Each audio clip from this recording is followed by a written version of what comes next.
हम डालेंगे drugs for psoriasis, जिसमें 2 क्लास ऑफ ड्रग्स यूज जाती हैं, रेटिनॉइड और विटामिन डी एनालॉग। रेटिनॉइड में बेसिकली टेजोरेटिन और एसीट्रिटिन जो कि 3rd जनरेशन और 2nd जनरेशन में आती हैं। उसके अलावा विटामिन डी एनालॉग में कैल्सी प्रोटीन और उसके अलावा कैल्सीटिरोल। ठीक है जी।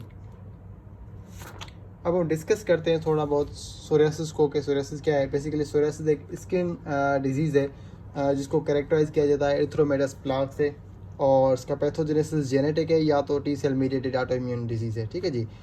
मिल्ड और जो है माइल्ड जो होती है इसका सोरियासिस, वो टॉपिकली मैनेज की जाती है, पर अगर सीवियर कंडीशन में जाती है तो इसको हम सिस्टमेटिक ट्रीटमेंट के थ्रू ट्रीट कर सकते हैं। ठीक है जी। हम बात करते हैं रेटिनॉइड्स की। जो ट्रेजोट्रीन ड्रग आती है 3rd जनरेशन वाली, ये टॉपिकल रेटिनॉइड है। ठीक है जी। और ये सोरियासिस के लिए इस्तेमाल किए जाते हैं। उसके अलावा जो 2nd जनरेशन में एसीट्रिटिन 2nd जनरेशन रेटिनॉइड है, यूज़ फॉर पस्टुलर सोरियासिस। ठीक है जी। ये कि यूज़ की जाती है फॉर पस्टुलर सोरियासिस। अच्छा, इसके साथ जब एसीट्रिटिन आप 2nd जनरेशन ड्रग ले रहे हो तो उसके साथ साथ आता जो है आप अल्कोहल कंजम्पशन जो है नहीं कर सकते। क्यों नहीं कर सकते? क्योंकि ये ट्रांस ईस्टरिफिकेशन जो है एसीट्रिटिन की जो है ज़्यादा कर देता है अल्कोहल। इसी वजह से जो है ज़्यादा से ज़्यादा ड्रग जो है एसीट्रिटिन से ट्रिटिनेट में कन्वर्ट हो जाती है, जो कि इफेक्टिव नहीं होती। ठीक है जी। इसके अलावा इसको अवॉइड किया जाता है प्रेगनेंसी में एड्रोस्पेक्ट पीलिंग, हाइपरलिपिडीमिया और प्यूराइटिस। ठीक है जी। इसके अलावा विटामिन डी एनालॉग में मैंने बताया पहले भी, आपको क्लासिफिकेशन दिखाई थी। यहाँ पे फिर से हम डिस्कस करते हैं फर्दर इसको। कैल्सी पोट्रीन और इसके अलावा कैल्सीट्रोल। ठीक है। सिंथेटिक विटामिन D3 डेरिवेटिव्स नहीं हैं, ये टॉपिकली यूज़ किए जाते हैं। और इसका अलावा ये मैकेनिज्म ऑफ एक्शन इसका ये है कि इनहिबिट करते हैं प्रोलिफरेशन को और प्रोमोट करते हैं डिफरेंटेशन ऑफ केराटिनोसाइट सेल्स। ठीक है जी। एडवर्स इफेक्ट इचिंग और ड्राइनेस और एडिमा। अच्छा जी, अब हम मूव करते हैं। हमने डिस्कस कर लिया सोरियासिस को, जिनमें 2 क्लास ऑफ ड्रग रेटिनॉइड और विटामिन डी एनालॉग आते हैं।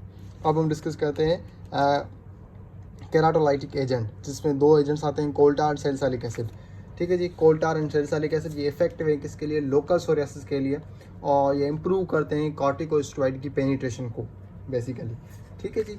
और उसके साथ साथ इसका जो मैकेनिज्म है, ये भी मैकेनिज्म इसका ये है कि इनहिबिट करता है प्रोलिफरेशन, और ये एंटी इन्फ्लामेटरी के तौर पर वर्क करता है। ठीक है जी। अब लास्ट जो हमारा है वो एक तो टॉपिकल कॉर्टिकोस्टेरॉइड्स जो भी आते हैं फॉर्मुलेशन में, ट्यूब्स में, क्रीम से यूज़ किए जाते हैं। उसके साथ साथ हम ट्राइकोजेनिक एजेंट, जिसमें 2 एजेंट्स आते हैं, मोस्ट फेमस मिनॉक्सिडिल और फिनास्टेराइड। ठीक है जी। लास्ट हमारा टॉपिक है इस चैप्टर का, टॉपिकल कॉर्टिकोस्टेरॉइड और ट्राइकोजेनिक एजेंट। टॉपिकल कॉर्टिकोस्टेरॉइड मैंने आपको बताया, ये बेसिकली कॉर्टिकोस्टेरॉइड की एक प्रॉपर्टी होती है, ये इम्यूनोसप्रेसेंट और इसकी एंटी इन्फ्लामेटरी प्रॉपर्टी है।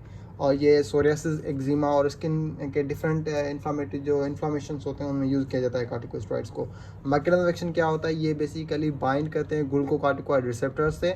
ठीक है जी। और ट्रांसक्रिप्शनल चेंजेस ला के कोई ऐसा मल्टीपल इफेक्ट जो देने वाली प्रोटीन जो सिंथेसाइज करते हैं। ठीक है जी। उसके साथ साथ ये कॉर्टिकोस्टेरॉइड जो आर्किडोनिक एसिड, जैसे कि हमने अस्थमा वाले पोर्शन में आपको चैप्टर में लिपिड कॉर्ड में मिलेगा कि फास्फोलिपिड जो होती है मेम्ब्रेन, उसमें से जो है फास्फोलिपिड A2 एंजाइम उस पर एक करती है, वो फास्फोलिपिड A2 क्या करती है? कन्वर्ट करती है इसको एराकिडोनिक एसिड में। तो ये कॉर्टिकोस्टेरॉइड जो होते हैं, एराकिडोनिक एसिड जो सीरीज होती है उसको इनहिबिट कर देते हैं, डिप्रेस साइटोकाइनिन और इनहिबिट एपिडर्मल सेल माइटोसिस।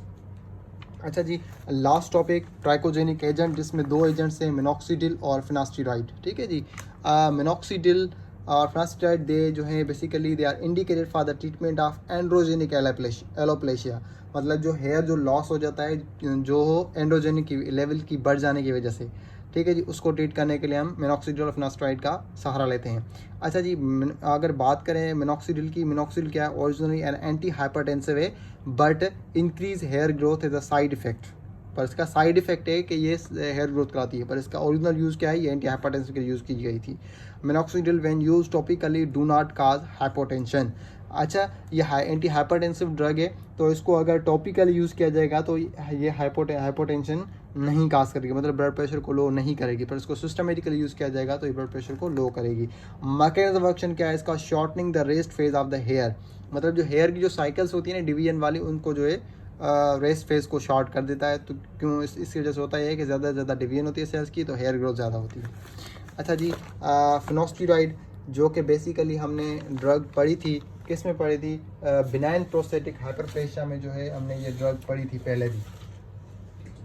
ठीक है जी, अगर आपको मैं थोड़ा रिकॉल करने के लिए दिखा दूँ वो चीज़ें, तो वो कौन सी थी। ठीक है जी, यहाँ पे आपने ये वाली BPH पढ़ा था, ये जो है बिनाइन प्रोस्थेटिक हाइपरप्लेशिया, इसमें आपने ड्रग पढ़ी थी फिनोस्टेरॉइड और ड्यूरास्टेरॉइड। ठीक है जी, ये आपने ड्रग पढ़ी थी। अब इस फिनोस्टेरॉइड जो कि BPH में यूज़ की जाती है 5 अल्फा रिडक्टेज इनहिबिटर है। 5 अल्फा रिडक्टेज इनहिबिटर किस लिए है, क्योंकि हमने पढ़ा था कि जो टेस्टोस्टेरोन होता है वो कन्वर्ट होता है डायहाइड्रोटेस्टोस्टेरोन में, और कौन कन्वर्ट करवाता है, ये कन्वर्ट करवाता है 5 अल्फा रिडक्टेज एंजाइम। इसको स्टॉप करने वाला, इनहिबिट करने वाली जो ड्रग है वो है फिनोस्टेरॉइड। क्यों स्टॉप करते, फ़ायदा क्या होता है, क्योंकि ये डायहाइड्रोटेस्टोस्टेरोन जो है फर्दर जो है वहाँ पे बिनाइन प्रोस्थेटिक हाइपरप्लेशिया ये करा रहा था कि ये प्रोस्टेट ग्लैंड की जो है साइज़ को बढ़ा रहा था, पर यहाँ पे क्या करता है, ये हेयर लॉस करवाता है। ठीक है जी, इसी वजह से इसको जो है फिनोस्टेरॉइड को यूज़ किया जाता है हेयर लॉस रोकने के लिए। ठीक है जी, उसके साथ साथ डिक्रीज़ करता है, एडवर्स इफेक्ट क्या है इसके, decrease libido, decrease ejaculation, erectile dysfunction और कंट्राइंडिकेटेड इन प्रेगनेंसी। ठीक है जी, यहाँ पे जो है हमने डर्मेटोलॉजिकल डिसऑर्डर वाले जो सारे के सारे ड्रग्स हैं उनको जो है हमने कर लिया है कंप्लीट। ठीक है जी, हमने एक्ने को डिस्कस किया, उसके एजेंट्स को, topical antibacterial, first generation, second generation, third generation retinoids की, उसके अलावा एक्टोपेरासाइट, पिगमेंट डिसऑर्डर, सोरियासिस, और उसके अलावा keratolytic agent, topical corticosteroid, trichogenic agent. ठीक है जी।